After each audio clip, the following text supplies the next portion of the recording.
Hey, detective, what's up? And today I'm going to do a TV review on Sherlock, Season 1. Yeah, it for the next Sherlock review, I should get like a magnifying glass just for the intro or something. It would be really cool. And also, if you don't know that, I will be changing my name very soon, and that magnifying glass would come in handy. Anyway, back to the TV show. Calling the show a TV show is actually just um I mean, it technically is a TV show, but I take it more as a movie because BBC's Sherlock only happens once in 2 years, and every time it happens, they only put out 3 episodes. Yes, 3 episodes in 2 years. And then if you look at TV shows like CW's The Flash, they're producing like 47, 46 episodes in 2 years. So Sherlock is really, really, really putting quality over quantity here. And one episode in Sherlock actually clocks at around 1 hour and 30 minutes. So it's almost movie sized, but then not quite. It's like 2 episodes sized, I guess. And yeah, it's a really, really, really special project from Stephen Moffat and Mark Gatiss. And yeah, Sherlock Holmes. I mean, at this point, I think everyone knows who Sherlock Holmes is and what he does, but basically, I'm just gonna fill you in. Sherlock Holmes is the most famous detective in the entire world. Of course, it's fictional, but he is the most beloved detective. He lives in London, in the UK, 221 Baker Street, and he is a true genius. His methods are unorthodox, and his personality is eccentric, but he's a really special detective. Yeah, and usually when people are making movies or TV shows about Sherlock Holmes, they will set it in the 19th, 20th century, early 20th century UK. And that's because by the time Sherlock Holmes is written by Arthur Conan Doyle, it's around the time of early 20th century in the UK. So it's actually really special and actually really refreshing to see Sherlock Holmes, but it's set in the modern times. In fact, there's also another TV show that's basically Sherlock Holmes and it's set in the modern times, and that is Elementary. I'm going to talk about that TV show in the future, I think, if I have time. But that TV show is nothing compared to this one. Yeah, so Sherlock Holmes is played by none other than Mr. Benedict Cumberbatch, and John Watson, his sidekick, also a doctor, is played by none other than Martin Freeman, and together they have so much chemistry, and their performances are brilliant. Benedict Cumberbatch really successfully captures the eccentricity and the cold-bloodedness of Sherlock Holmes, and John Watson is just this awkward, normal guy who wants to have some fun, who wants to enjoy an exciting life, doing exciting things. And yeah, other than that, I think this type of TV show is very, very, very different from the American kind of TV show, because British television is, in my opinion, a bit more ridiculous and more cartoony, not necessarily in a bad way. It's a little more blasphemous, uh, and therefore there are a lot of scenes in the TV show where it's exaggerated. It's really dramatic, or it's It's really excessive, but therefore entertaining, and deadpan as well. Deadpan. Okay, so let's get into the actual 3 episodes. I'm going to be rating each episode. I'm going to be giving them a score each because every episode is like a movie. So the first episode is A Study in Pink, obviously a modern times version of A Study in Scarlet, and it's an amazing opener for this season and the series in general. It's very exciting, very thrilling, very on point, and you can tell that this is a very faithful adaptation of the original A Study in Scarlet, because the way it started off with John Watson, it's almost identical with the original at first, except it's set in the modern times. But it's a way more entertaining revisiting of Sherlock Holmes and this story in general. Again, great chemistry between John Watson and Sherlock Holmes. The introduction scene of Sherlock Holmes is brilliant. The foot chase scene in the episode is awesome.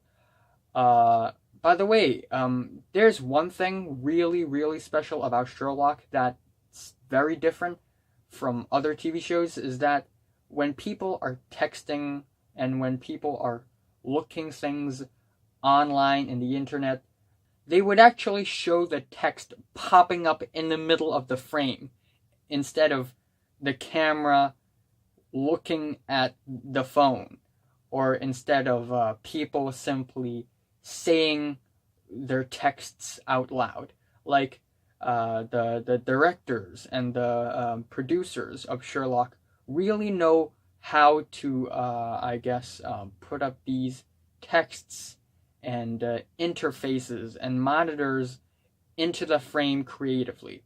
And that's what I really love. Also, Sherlock Holmes' thought process. They also pop up in the screen tangibly multiple times in the show, and it's just such a creative and refreshing way to see how Sherlock thinks and deduces. And back to the foot chase. It's a brilliant montage. We see Sherlock Holmes and John Watson running in all sorts of directions. Sherlock Holmes knows where he's going, but John Watson had no idea, and it's really funny. And you can actually see Sherlock Holmes thinking different. There are multiple shots of a map with a red line sort of tracing his target. We see all these road signs and traffic lights flashing onto the screen, and it's a very fun and entertaining montage. And the ending of the episode, the climax, we finally see Sherlock Holmes meet face to face with the villain of the episode, and wow, it's very, very suspenseful. Basically, I'm not going to spoil that much to you, but basically the villain gives Sherlock Holmes 2 pills. Okay, one of them is deadly, one of them is normal. Sherlock must pick one and take it, and if he dies, he loses. And of course, the villain has to take another one. So it was really, really, really suspenseful, really intense, and the way that scene sort of ended off just leaves one of the greatest unanswered question in the series. Yep, I totally forgot to give a score for the first episode. I'm feeling a 10 out of 10 for the first episode. Awesome opener. Awesome opener. Then we have episode 2, The Blind Banker, which is an episode that a lot of people didn't really enjoy. It's a pretty controversial episode, even though it's only the second episode. But I still think it's a good episode. It's entertaining, and I love it. And this episode is actually inspired by Sherlock Holmes and the Adventures of the Dancing Men, which is like a short story of Sherlock Holmes, and a bit of trivia. But when I was in 8th grade, when I was in 8th grade, I was in the drama club, the drama team of my school, and we had to do a play of Sherlock Holmes and the Adventures of Dancing Men, and I play the first victim. So there you go. but it would be awesome if I could play Sherlock Holmes, of course. Anyway, similar to the previous episode, we get a series of deaths and a series of murders, and Sherlock Holmes and John Watson tries to connect them all and find the killer, and every death is I guess succeeded from their workplace with these weird symbols showing up, if you know what I mean. It's like the dancing men figures, except this time it's these weird Chinese number symbols, okay? And this episode explores, I guess, the scary side of Chinese culture. When a lot of people think about, Chinese culture, they will probably think about, I don't know, Kung Fu. But I'm actually pretty glad that this episode explored a scary side of Chinese culture. Even though it's a little crazy, it's a little blasphemous. It's it's taken to a cartoony level because go watch it yourself. But it's still a very entertaining episode through and through, all in all. And the ending, the climax of the episode is still very suspenseful, and I actually really, really love that scene. And even though Sherlock Holmes made dumb decisions in this episode, and even though this episode features more thinking than action sequences, I still fairly enjoy it. I'm kind of feeling an 8 out of 10 for this episode. Then we cruise over to the last episode, the third episode of the season, aka the last episode, and it's called The Great Game. Oh boy. And this episode is a really special one because it doesn't revolve around a case, okay? It revolves around 5 cases, not one, 5 cases connected together to form one big episode because they are all somehow connected to one man, and that is, ladies and gentlemen, James Moriarty, the arch nemesis of Sherlock Holmes.